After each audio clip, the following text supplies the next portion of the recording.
Dakatarisa kudenga mtsotsi pamatama ose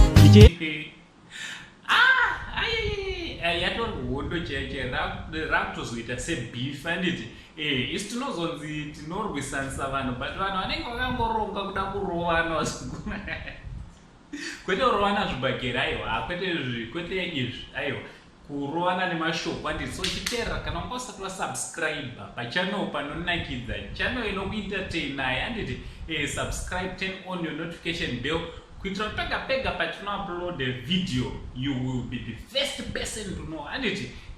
So vazukuru ndambouya nevidhio raProphet T-Fred achitaurawo zvoni maartist ukamuona akuwanza kuchena smart nekuposta hanzi anenge chipo chinenge chapera anditi.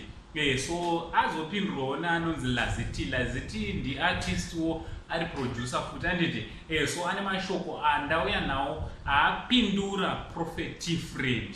Hakusi kutanga kuda kurovana here uku kuda kutodenana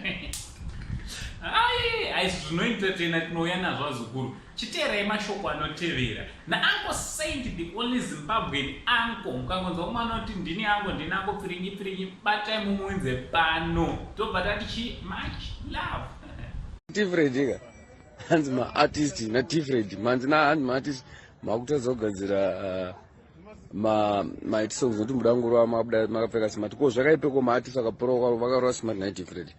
Ndimbobvunzawo zvangu vakarova smart chichi vachikonza nehembe dzavo bodza mwana macompanies ka saka wakuudza maartist kuti vasapfeke hembe vachabuda pamavhidhio akadai ndadzazogadzira maiti songs avo unorwara.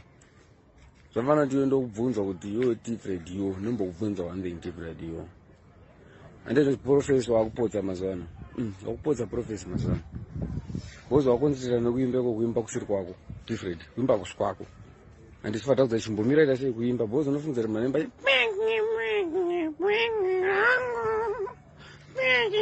kuti kuimbeko wakupodza professor saka chiregedza kuimba umbokonzerera neprofessor bozi kuimba kwakutadzisa futi kuprofessor.